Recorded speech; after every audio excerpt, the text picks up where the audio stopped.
You ever heard of a place called Elkmont Ridge? Probably not. It's not on most maps anymore.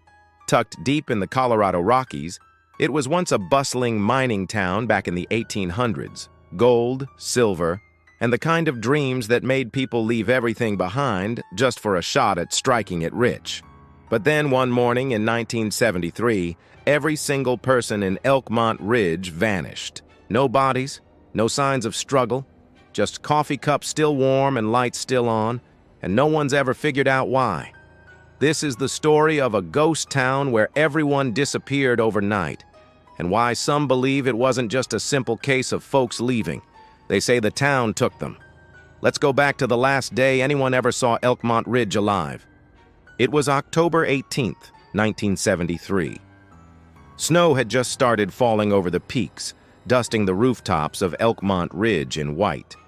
The town was quiet, maybe too quiet for a Thursday morning.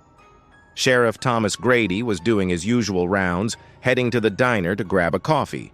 He always joked that the only crime in Elkmont was who made the best pie. That morning, though, he didn't even make it through the front door. The diner was open, the bell above the door dangling mid-swing like someone had just gone in, or out.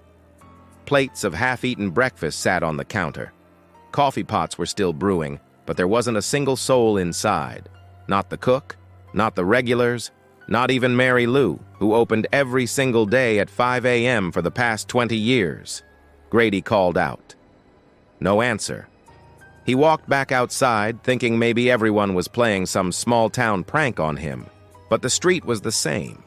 Cars were still parked, storefronts unlocked, lights on, radios playing, just no people.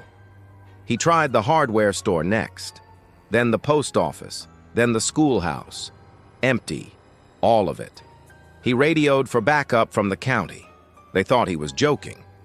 When they got there 4 hours later, they realized he wasn't. The town was frozen in time. Food was still cooking on stoves. A game of checkers sat half-played in the barber shop. A record spun endlessly in someone's living room, crackling between songs. 74 people. Gone.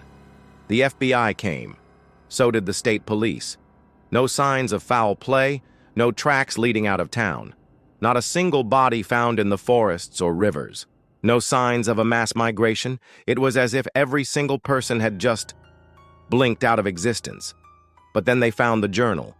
Hidden in the drawer of a schoolteacher's desk was a leather-bound book belonging to a man named Elias Dunn. He was the town's unofficial historian, wrote everything down from weather reports to grocery lists. But the final entries were different. September 30th.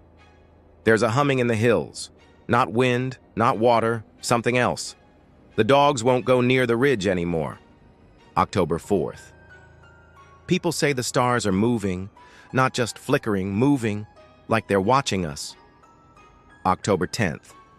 Sarah Lang's boy wandered off near the mines, came back speaking backwards, said the echo men are waking. He hasn't spoken since. October 17th. Lights over the mountain again. Whole town watched. Wasn't lightning, wasn't man-made. Everyone saw it. We stayed up late, heard whispers in the snow. October 18th. They're in town. And that was it. That was the last thing Elias Dunn ever wrote. What came next was a media frenzy. Every major newspaper ran the story of Elkmont Ridge. Town vanishes overnight. Ghost town mystery. But eventually, the story faded. No new clues, no survivors, nothing to keep the headlines alive. Until 1981. 8 years later, a hunter named Billy Crow stumbled into what was left of Elkmont Ridge. The government had sealed off the area, claiming it was geologically unstable. But Crow ignored the signs, chasing an elk deep into the woods. He said he found the town exactly as it had been left, frozen, rotting now, but untouched. And in the center of the street, he claimed, stood a man. The man was pale, thin, wearing clothes that looked like they hadn't been washed in years. And he spoke in a raspy voice, asking Billy what year it was. Billy said when he told him it was 1981, the man started screaming so loud it made the birds scatter from the trees. He repeated one phrase over and over again. They said it would only take one night. Just one. By the time Billy made it back to the county sheriff, he was incoherent, shaking. He never went into the woods again. Died in a care facility 10 years later, never having told anyone more about what he saw. But here's the thing. There are still satellite images of Elkmont Ridge. You won't find them easily, but they're there. Old foundations, abandoned streets, and one photo taken in 2006 shows a figure standing outside what used to be the post office, alone, wearing a torn sheriff's badge. Some believe it's Thomas Grady, that he never left, that maybe none of them did, that maybe Elkmont Ridge is still there, just out of phase with the rest of the world, like it slipped between dimensions and got stuck. Others think it was a government experiment, some kind of psychological warfare test that went horribly wrong. The sealed records, the blackout of any information after the FBI left. It all points to something being buried. But the locals around that area, the few who still live near the old forest roads, they tell a different story. They say if you hike too far into the woods, especially around the anniversary of the disappearance, you can still hear music playing, a radio somewhere in the trees, smell bacon cooking, hear children laughing. They say you'll feel watched, not by animals, by people who aren't there. They say if you whistle, someone will whistle back. And if you call out for help, someone will answer. But you shouldn't follow the voice. Never follow the voice. Because those who do, don't come back. The strange thing is, the disappearances didn't stop with Elkmont Ridge. Over the years, hikers, campers, even researchers have gone missing in that region. Some have been found wandering days later with no memory of where they'd been. Others were never seen again. One ranger in 1997 claimed he saw an entire street appear through the mist while he was on patrol. Said he stepped through the fog and saw people walking around like nothing was wrong. But no one saw him.